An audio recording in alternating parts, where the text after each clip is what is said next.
Welcome to the American Chronicles podcast. I'm Vlad Davidiak. While education reform is seemingly a constant agenda item for the Texas Legislature, during this session it has taken on a new shape as school choice.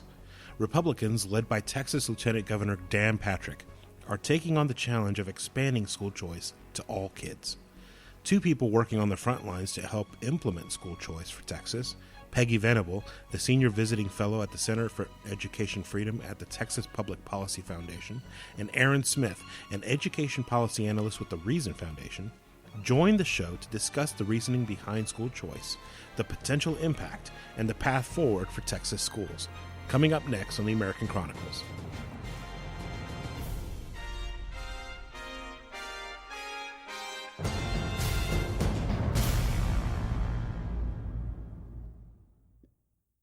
We're joined today by Peggy Venable, who is the Senior Visiting Fellow for Education Freedom at Texas Public Policy Foundation, and Aaron Smith, who is the Education Policy Analyst for the Reason Foundation. We're here to discuss the critical issue of school choice, not only in Texas, but in America. Education reform is on the mind of many state legislatures across the nation. Indeed, it's also on the mind of Congress and the incoming president-elect. Peggy, Aaron, welcome to the American Chronicles. Thanks for having us. Great to be with you. Let's start the discussion, I guess, as broadly as we possibly can. And in order to do that, we really have to have an understanding of who's taking part in the conversation. So, Peggy, I'll turn it to you first. Tell us about your background, and with regard to not only how you arrived at your involvement with school choice and education reform, but what you're currently doing. Thanks for that opportunity. Yes, I actually worked in the Ronald Reagan campaign in 1980, went to Washington, D.C., and was the first White House liaison for the U.S. Department of Education under Ronald Reagan. I've had a long-standing interest in education public policy and have worked in that arena and dealt with a lot of other issues in the interim. But interestingly, I just wrote a piece for American Spectator, I want to say a month or two ago, about education choice and about the president's perspectives, incoming president, Donald Trump's perspectives on school choice, and Betsy DeVos, who I support, of course, as our next education secretary. And I realized that when we went to the Department of Education as Reagan appointees, we really had gone to eliminate the U.S. Department of Education, and we didn't do it. So I come to this with the commitment that more children deserve education freedom, and that this administration is likely to do more to help make that happen than did Ronald Reagan. Having said that, I think it is a state issue. And so I am fighting in Texas to make sure that every parent has an opportunity to determine where their child goes to school. What about you, Aaron? So I come at it from a very, very similar perspective as Peggy. And so right now I'm a policy analyst with Reason Foundation. And for those of the listeners who don't know, we promote and support free minds and free markets. And we have two sides of the house at Reason Foundation. Many people are familiar with our monthly magazine and Reason.com and Reason TV, but we also have a think tank that's involved in a number of policy areas, including transportation, pension reform, and of course education. And on the education team, myself, Lisa Snell, Tyler Kateski, we do a lot of work around school choice. And in particular, we focus on school finance and the idea that money should follow the child to the school of his or her choice. Before Reason, I actually spent about 6 years at Yes Prep Charter Schools here in Houston. Yes Prep is a very high-performing charter management organization that has over 10,000 students and serves predominantly low-income disadvantaged students very successfully. And before then, I worked a little bit for Kaplan, running a technical college out of Beaumont, and that was a very unique opportunity for me because I got to see what the kind of the failures of the public education system, what happens to to children when they grow up. The system fails them, and then they have limited options afterward. And fortunately, some of the for-profits are doing good things around giving those now adults opportunities. But I get to witness firsthand what that looked like, and so that's kind of my perspective. And the big thing for me is that children are diverse, and we need to supply them with diverse options to fit diverse needs. Now, Aaron, let me ask you a quick question, because Peggy said, from her perspective, that education is a state issue. Do you agree with that? I certainly agree. So it is in every state's constitution. It is primarily a state matter, state and local matter. And from my perspective, the less that the federal government does with K through 12 education, the better. And that's true even when we have somebody that we like in D.C., such as Betsy DeVos, who I also think will, was a great choice for. So let me ask you both: what do you think is the appropriate role of the federal government when it comes to education, K through 12? Oh, I have to say, I think the appropriate role is for them to step aside. I don't think there is a role for the federal government in education. If anything, it could be in the area of gathering information. I think that so many people are afraid of this data gathering complex and yet I think it does help to know where we are and how the various states are doing. I believe in a competitive system, and that unleashing the states to innovate and the states allowing school choice and the market to work, I think we will find a very vibrant system in education. I think the one thing that I will say that I appreciate is the fact that the president has the bully pulpit, and he has made clear that he is willing to take on the education bureaucracy. I think that is essential to do that. Too often the education bureaucracy has represented the adults in the system and has little concern for the kids and for the students. So right here in Texas, I'll just say we have 850,000 public school employees. And let me assure you that is a powerful lobby, often working against parents and against school choice. We have 5.2 million kids going to school right here in Texas. That's 1/10 of the kids going to elementary and secondary education in the nation. They're going to school right here. We spend about $61 billion a year on K through 12 education in Texas, but only about $24 billion of that. I hate to say only before billion, that's hard to say. Wow. But out of $61 billion spent, $24 billion is spent on instruction. So I think many of us would agree that it is a cumbersome, inefficient system that ill serves the needs of the children as it is today. Having said that, I do believe there are some good public schools and some excellent public school teachers. We simply believe that even the best school isn't the right school for every child. Yeah, I certainly agree with that in terms of DC's involvement. What a lot of people don't realize is that the Department of Education wasn't actually a cabinet level agency until I think 1980 or so. And so maybe 1979, 1980. And before then, it was just the Office of Education. And it actually started out with the primary role of just collecting data to distribute amongst the states and to be able to compare and contrast and to evaluate trends. And so I also think that DC's involvement should be limited to primarily data collection. One good thing that it does is annual NAEP testing to be able to compare and contrast scores across states and to look at student growth, and to kind of piggyback on what Peggy was saying. If you look at trends, dating back to the 70s in terms of NAEP scores, scores for our 12th graders in math and reading are extremely flat. So they haven't improved much, if at all. But at the same time, spending has increased by about 131% per pupil, and that's inflation-adjusted spending. Wow. And so, over the years, our return on investment has certainly gotten worse. Results aren't getting any better. And you might ask, well, where's all this money going to? Well, we're certainly not paying teachers more. If you look at teacher salaries, they've been relatively flat throughout the years. And of course, these are national trends that I'm talking about. But what you do see are, number one, more administration, more administrative bloat. And number two, you see a lot more teachers.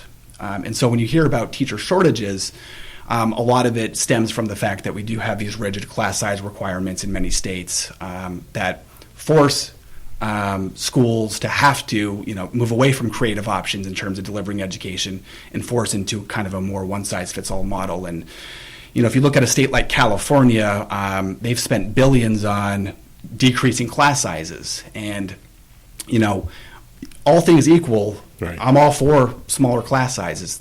Of course, that's good.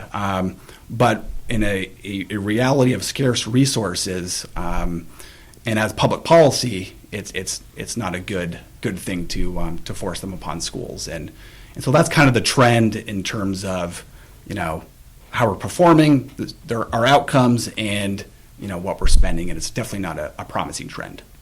If I could just jump in and kind of piggyback on what he had just said. When I went to the U.S. Department of Education, he's absolutely right. It was a brand new department. It had been part of the Health, Education, and Welfare, the old HEW.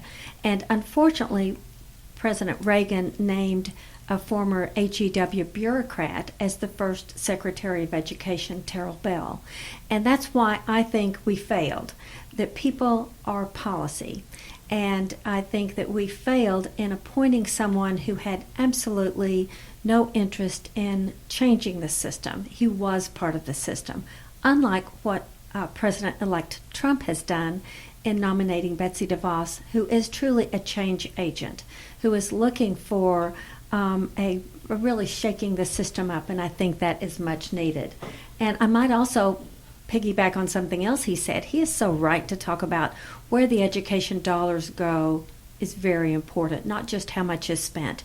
Here in Texas, we have I've really often talked about what was called the staffing surge. It is a paper that was done by then Friedman Foundation, now Ed Choice, and it was shocking in what it revealed that we have done in Texas. Over a 16-year period, when the student population has grown 37%, teacher ranks grew 50%, but other employees in the system, including administrators, grew a shocking 173%. Now again, that's when student population grew 37%. Staff that don't count teachers grew 173%. So I think that's a stark realization that our money is not going in the classroom. It is not being spent where most taxpayers would want to see it spent, and that it's a trend that needs to be reversed. Those are shocking numbers, and Yes, really they are. sobering numbers, because typically you get into a policy discussion or an argument with someone, and it tends to devolve into, well, we're not spending enough on education, when clearly we are spending an enormous amount of money, but the money is not going where it's actually needed, which is in the classroom, in front of these kids, however many are in different classrooms. We're obviously not putting the dollars where they're actually needed. They're going to the top. They're going to the overhead costs of running these locations, not actually in instruction. You are so right. As a matter of fact, I mentioned earlier that there are around 650,000 employees in public schools across the state. Only half of those are teachers. Wow. So here we really see the problem. Well, I guess Texas becomes really ground zero in terms of addressing this problem, because it's something that we have a direct connection to. I mean, I have kids who are in school. Right. They're very young, but they're going through this process of getting instruction. They're being subjected to this paradigm that is more focused on the administrative side than the educational side. So where are we in terms of education in Texas? In other words, obviously you've made some really clear points here, but why is school choice necessary as a solution? Well, I will jump in and say, as a proud Texan, we consider ourselves freedom lovers, and we consider ourselves to be first in the country in so many areas, and yet we are falling far behind in school choice. Now, we have had, it was only as recently as 1980, early 80s, that homeschooling was actually legal in Texas. We then expanded to where we do allow, and I use that word with some irony and sarcasm, we allow parents to choose among charter schools, which are public schools of choice. And yet there are over 130,000 kids that are on charter school wait lists, and it's really a lottery system. If a parent is lucky enough for their child to win the lottery, then yeah, you have a chance. Sadly, there are too many that don't have that opportunity. Here in Texas, as I've pointed out, government schools or public schools are very big business, but we have 150 something. I think 1,000. I'm sorry. Let me back up. We have 1,500, and I want to say 26 failing schools in Texas. These are the PEG schools, the Public Education Grant Schools, where these parents are given the opportunity to take their child's education dollars to another public school if one is available and if they can transport their child there. And yet only 12% take advantage of that. Now, of these over 1,500 schools, there are 916,000 kids going to those schools. Almost 1 million kids going to schools that are considered in our state as failing schools, or they wouldn't be identified as PEG schools. So I think that really identifies our problem. And yet there have been efforts certainly over the past years to get school choice passed in Texas, and that is a private school choice program that exists like those that exist in many other states, I think 30 other states, and I will let someone else address that. But I think the bigger issue is here in Texas, there is such a lobby that is lobbying against parents having the right to choose. Now, number one, this is a lobby that we are paying for with our tax dollars, and I highly resent that. I'm a big advocate of ending all taxpayer-funded lobbying efforts. But also, having said that, this is also a lobby that is willing to say that they want to hold parents and kids hostage in a school system that parents may believe is not serving their child well. That simply shows they have little confidence in the product they're delivering or the parent's satisfaction with that product. And I see that as extremely problematic. And the bottom line is, for me, is that school choice is the answer because we know that it works. Research data show that school choice can have a phenomenal effect on outcomes. And in particular, there was a meta-analysis done by Greg Forrester at EdChoice, and of 18 random assignment studies, so the so-called gold standard of social science research, of 18 studies, 14 showed positive results of school choice on academics. 2 showed no visible effects, so neutral, and only 2 showed any sort of negative effect. And I might add, of those 2, they were both of the same program, school voucher system in Louisiana, and both of those studies were problematic for a number of reasons.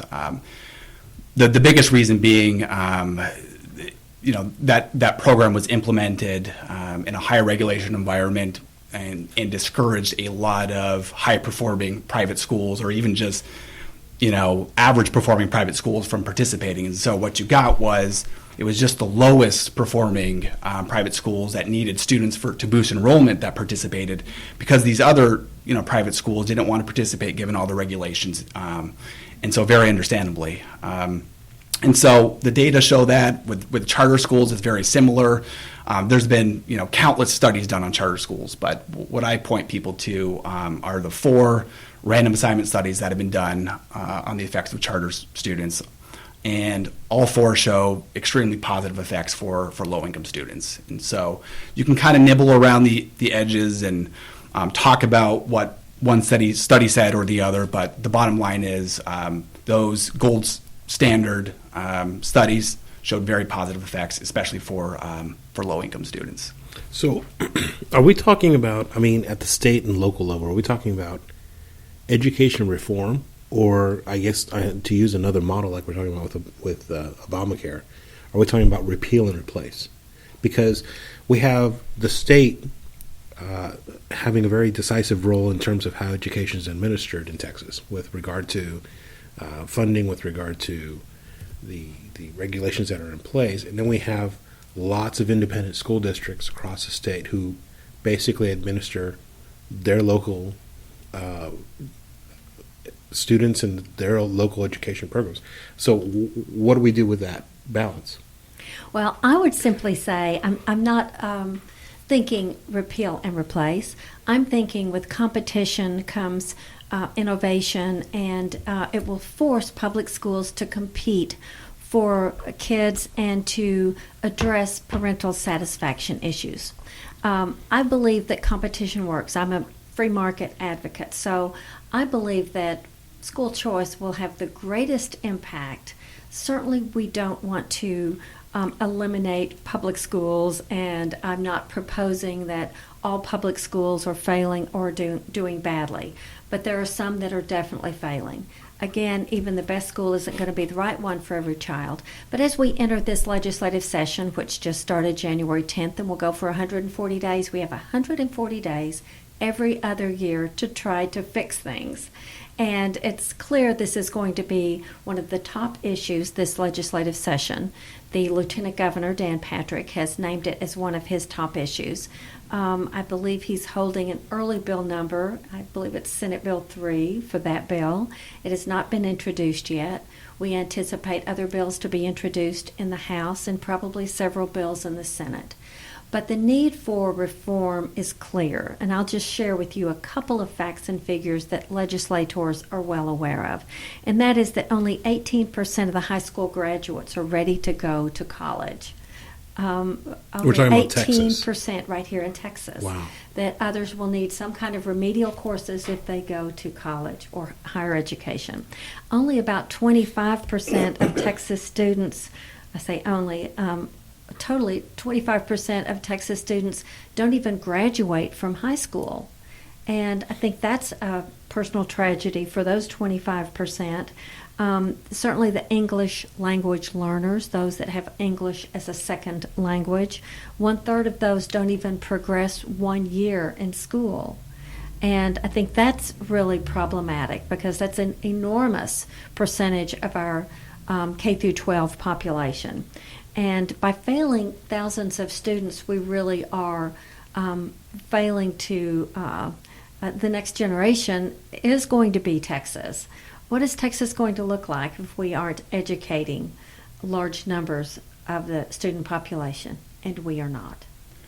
And this session is a huge opportunity to pass Senate Bill 3 and to implement something called education savings accounts. And so ESAs are currently available in 5 different states. And so Arizona was the first. And the basic idea is to give parents a special account, so like a debit card that's secured, and to allow them to purchase approved educational options such as private school tuition, private tutoring, educational therapies for students with special needs, curricula, so basically anything that is a legitimate quality education service.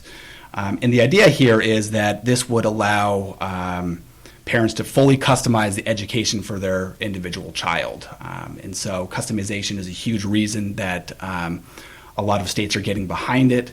And it also has some other benefits too, like if parents were to not spend all the funds on their account, they could save those funds and apply them to college years later. And so there's an incentive to save. And also from a taxpayer's perspective, ESAs would save taxpayers money because they're actually funded at less than the regular per pupil allotment for public schools. And so not only would taxpayers save, but parents would be able to opt in and provide their kids with a fully customized education. Now, I didn't hear you mention homeschooling in that. Yeah. Is homeschooling included in that? So yes and no. Yes and no. So yes and no. So yes, in the sense that you could opt into the program, homeschool your children. You can use virtual education. You can purchase curricula. You can do all those sorts of things and fully customize it and use those funds toward homeschooling. But technically, you wouldn't be a homeschooler because homeschoolers would not receive those funds. So basically, homeschoolers are very skeptical of, any sort of government intrusion in their. That's what I was going to ask you next, because there's that big controversy where there's more than one homeschool group, I guess, of supporters and advocates who are really not thrilled with school choice and really working against it. And so so you could technically homeschool, but then you'll have some hopefully light regulations in terms of things like perhaps you take a nationally normed reference test every year to see how you're progressing in math and reading, whereas the true homeschoolers who are not getting any ESA funding, they would not be subject to those provisions. And so that's that fine line. So yes, you can homeschool, but technically you wouldn't necessarily be a homeschooler. Okay. Well, if I could address that also, I've not seen the bill, and I think whatever is introduced will likely not be what is passed. So they'll go through many gyrations. I think that though we in Texas like to be first in everything, it's probably to our benefit that we have not been first out of the gate, because we do have the benefit of seeing how it has worked in other states and how cumbersome regulations have really limited the ability of parents to and kids to achieve more, because what really distinguishes homeschooling in Texas, as well as private schools, from public schools is that they are more free. And we want to embrace freedom in this endeavor above all else. We want parents to be free to take their education dollars and spend them as they see fit within qualified education categories, of course. But we also want to protect the private schools from more cumbersome regulations, and we certainly don't want more regulations placed on homeschoolers. There's some discussion whether or not homeschoolers could put their child in school for public school for 1 year and then take their child out and use ESAs. Most homeschoolers don't want to do that. They're homeschooling for a reason. They don't want their kids in public schools. And I've talked to some legislators who have in the past not supported school choice, and they've said, I look at my granddaughter, I don't want to put her in public school. So there's so many people who have been opposed to school choice but exercise school choice.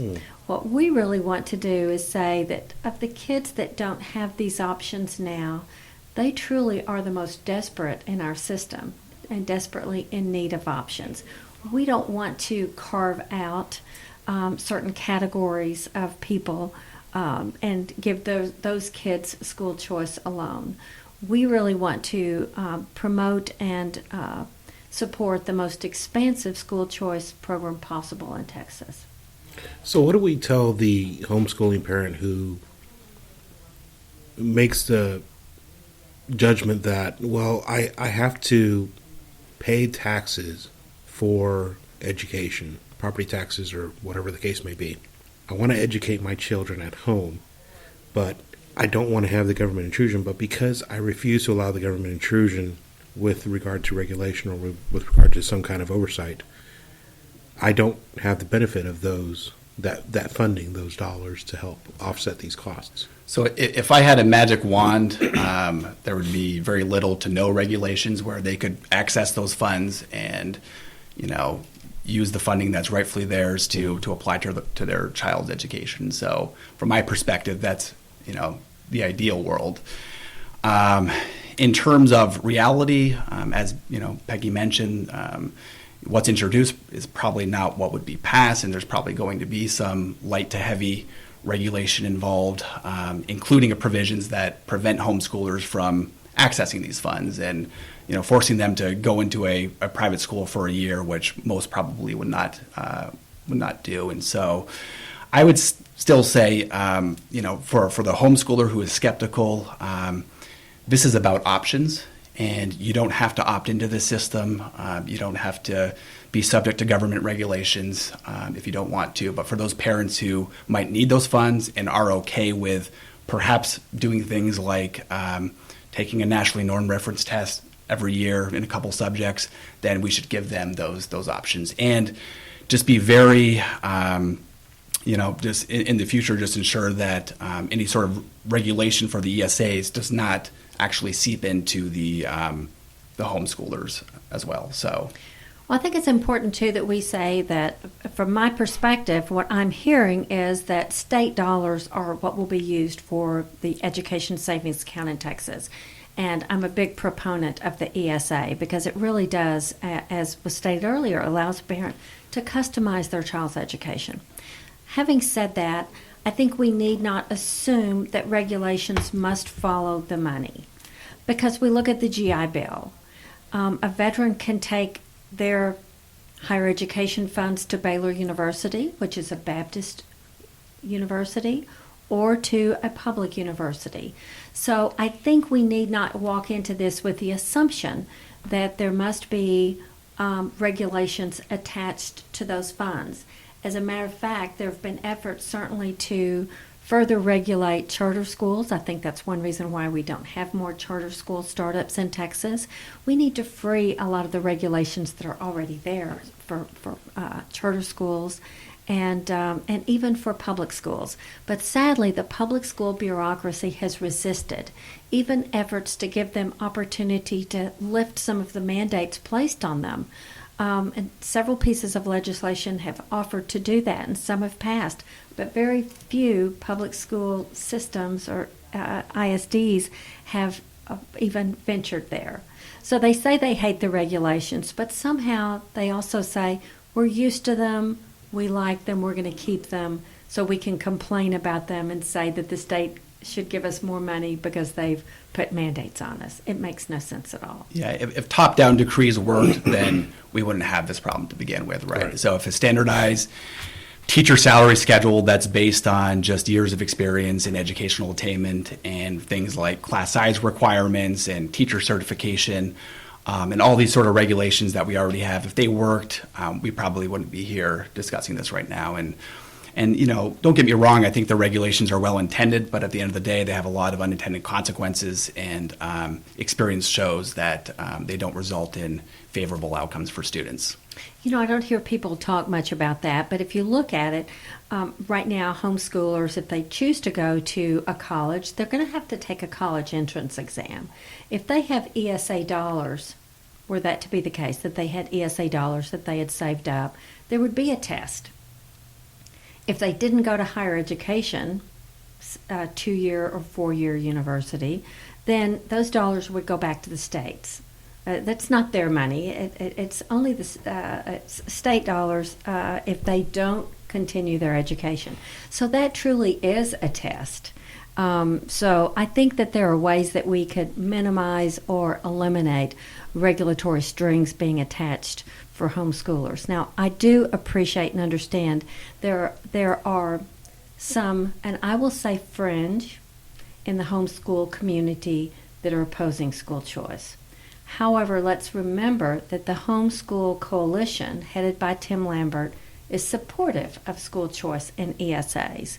So I think that there are several out there, certainly, that have some legitimate concerns. They also, I think, have some concerns that aren't legitimate. So I think we need to address that up front and say the Homeschool Coalition, Tim Lambert, who has fought for homeschool freedom in Texas and across the country, is supporting ESAs in Texas. And I think that speaks volumes. I'd like to circle back to something that you both mentioned earlier with regard to the disparity in the amount of money that's being spent on education versus the amount of money that's actually being applied to the classrooms. How do public and private schools compare? Because a lot of families choose to go to private school because they want to have either parochial instruction or they want to have instruction that's more geared towards a particular culture, a particular background. How do those two things compare? Because what's the difference? Because obviously if you have a lot of money being spent on administration and a lot of money being spent on staff rather than on teachers and on instruction. Where's the breakdown of that? Well, I'll share with you some of my perspective on that, and I've seen some research on it, but I will simply say first, let me back up and say I'm a West Texas gal. I went to Odessa Permian High School, Friday Night Lights High School, and I've watched, frankly, with disgust at how the stadiums and some of the other facilities have been built here in Texas, the enormous amount of debt that the state is carrying, i.e. taxpayers. We are now $177 billion just in local ISD debt in Texas. Wow. I think that is outrageous. It is a legacy of debt that we are leaving our kids. And we do it in the name of it's for the kids, that's what we always hear, and for education, whereas much of it is spent outside the classroom. We have schools being built that are basically Taj Mahal facilities let me share with you, sometimes I think for parents who don't even want their kids in that school.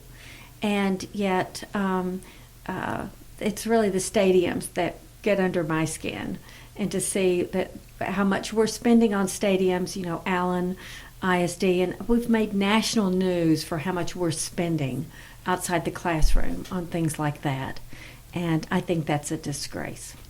Yeah, a lot of what we hear about in the media and amongst policy wonks and whatnot is about how districts are funded.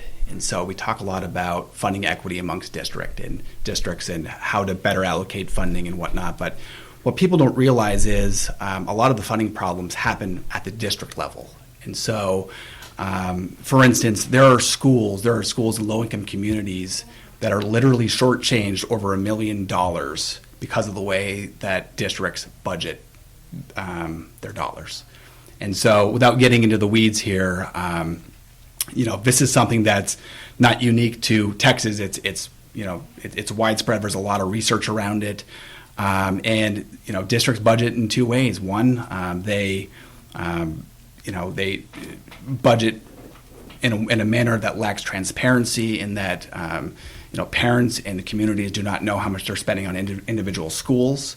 And then they do so in a very inequitable manner, such that some schools are actually subsidizing others. And that's kind of a hidden problem that not a lot of people know about. And one thing that we can do to improve that situation, just how funds are spent, is by increasing transparency and giving parents and others better access to school finance data. And to its credit, Texas actually does a relatively good job compared to other states. In most states, you can't even find any data around how much districts allocate to their individual schools. In Texas, you can do that, but again, there's certainly room for improvement, especially in making that more transparent and more accessible to people. I agree. We do have something on the TEA website called Snapshots, which I often refer people to. When I go speak to groups, I always bring a copy of their ISD snapshot. I can share with them then just what their teacher to non-teacher staff ratio is, how much is spent per pupil, how much is in the reserve funds. Texas schools have $10.4 billion in reserve funds. They frankly have as much as the whole state has in our rainy day or the budget stabilization fund. So I think that the data is available if you know where to look. I also encourage people to take a look at what their superintendent is making. It's amazing how superintendents have gotten very angry at me for sharing what is public information, and that is their salary, and that's even just their base salary. And at times when public education funding has not kept up with the per pupil enrollment, it's amazing how the superintendent salaries have kept up and kept growing. So I think that transparency is a big part of it, but I will also say only with school choice will the ISDs start to focus their attention in the classroom and making sure that parents are getting the education that they want for their kids. I think there's now little need for them to be responsive to parents. because monopolies generally aren't responsive to their customers and don't have to be. With school choice, even if only a small percentage of parents choose to use it, it will change the system dramatically. It sounds as if the picture you're painting is that the main source of opposition for school choice is going to be those school administrators, maybe teachers' unions, advocacy groups who favor maintaining the status quo. So talk a little bit about the opposition that you're facing. Well, you hit the nail on the head. They are generally, the school district is the largest employer or among the largest in every community. And whereas many teachers may send their kids to private schools, that's a little known secret, a little heralded secret that is, but they are encouraged to be very vocal in talking to their legislators. So I had one legislator tell me early in session a few years back that he was visited by all of the superintendents in his district. There were about 12. And he said he welcomed them in and said, let me get some more chairs. And he was told, no, we're not going to sit down. We're just here to tell you, if you don't vote with us, we will run a candidate against you and we will beat you. Now, this is a rural legislator. Fortunately, he is a bit of a maverick, and he has been a supporter of school choice and has been with us all the way.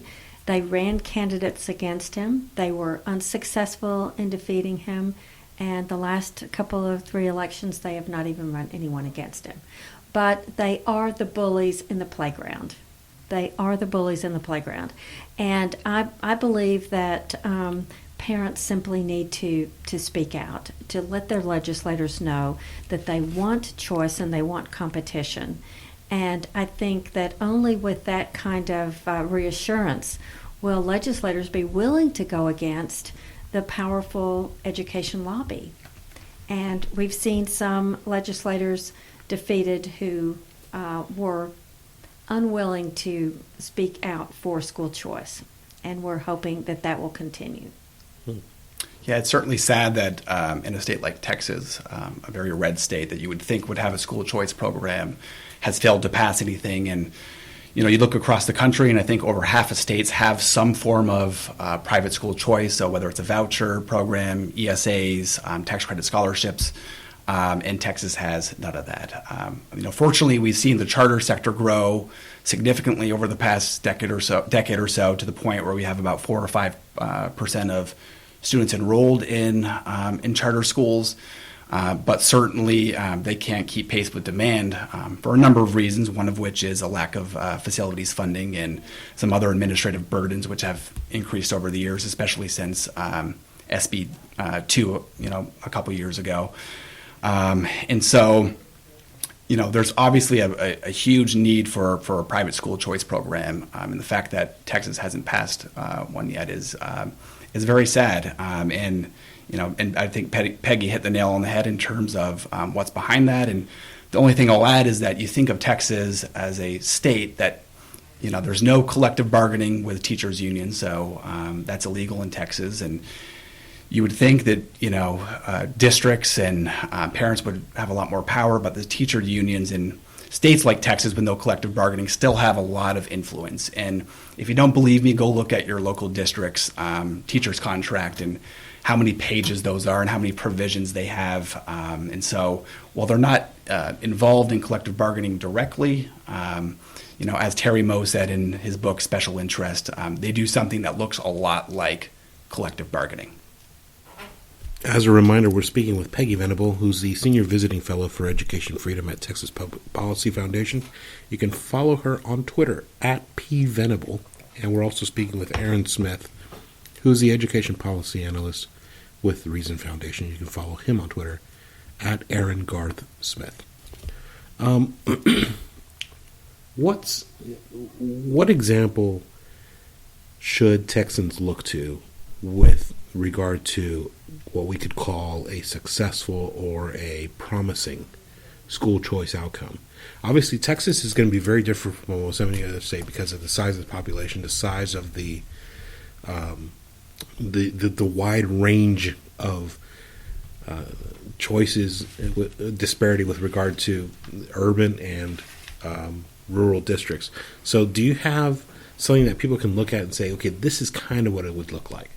Well, so I guess it depends on what school choice policy we're looking at. So first, one state to look at would be Nevada. And so Nevada public school enrollment is increasing drastically, and they don't have enough space, and they need better options for kids. And so they passed a universal, ESA bill a couple years ago that gives every kid access to education savings accounts. And for political and legal reasons, that's been stalled, but I think that bill provides a very good, outline of what Texas can do. In terms of what more urban areas could do, like Houston, Dallas and San Antonio, I think New Orleans provides the model. And so before Katrina, New Orleans had a very underperforming public school sector, and literally overnight that changed. So the Recovery School District, which was actually implemented slightly before Katrina, but basically overhauled the entire system after Katrina, revolutionized how education is delivered there. And so now, nearly 100%, not quite, of students attend charter schools, and the results have been phenomenal. And so the graduation rates have gone up. College-bound grads have gone from just 19% before Katrina to 51% now, which is a huge increase. And the typical student has seen an increase of about 8 to 15 percentile points in their standardized tests, according to research out of Tulane. And so very quickly, literally overnight, over the course of several years, we've seen a lot of change happen, and it's for the better. And now, don't get me wrong, it's not perfect, and there's a lot of changes that still need to happen, and there's a lot of lessons that have been learned.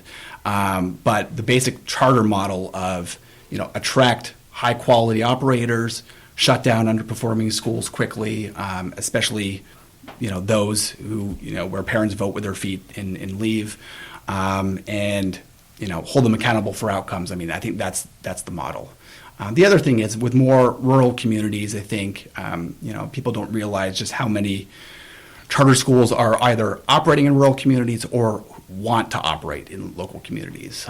And so I think that this is a trend that's going to only increase, in the coming years.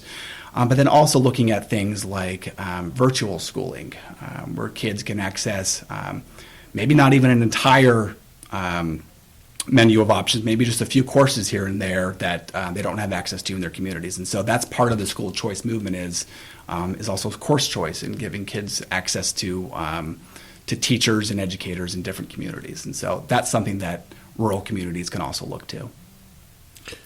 Peggy, I was going to ask you, because you've actually become someone of a firebrand when it comes to this issue. Not a day goes by that I don't see on social media you're engaging on this particular topic with audiences from all over Texas, from Austin to Houston to Pasadena to wherever. One other wrinkle into this is the effect of Common Core program. What role does that play? I have to say, I was part of the battle that to eliminate and get C-scope out of our schools, which was the Texas version of Common Core, and the legislature has really outlawed Common Core in Texas. And there are certainly some elements that people will say we have Common Core in this school or that school, it's in textbooks, this, that, and the other. I think that if people really want to revolutionize and to change education, to make sure that parents can determine just what is being taught to their child, school choice has to be not just a part of it, it must be the centerpiece to it. Now, I might also mention that here in Texas we have 80,000 new kids in the state every year to educate. So school choice certainly should exist for parents that already have their kids in the system. But if we look at new kids coming in and what that will cost us in terms of facilities, that $117 billion that we already owe will go up astronomically if we continue to do what we've always been doing. So I like to say if we want to continue to have lackluster or poor results, then let's continue doing what we're doing. But if we truly want every child to have the opportunity to succeed, to achieve the American dream that they dream of, then we need to provide parents with choices and kids with opportunity. And that's really why I'm fighting for school choice. And I think the big thing is we need to trust them. And so a lot of the pushback against school choice, a lot of the myths you hear are around accountability.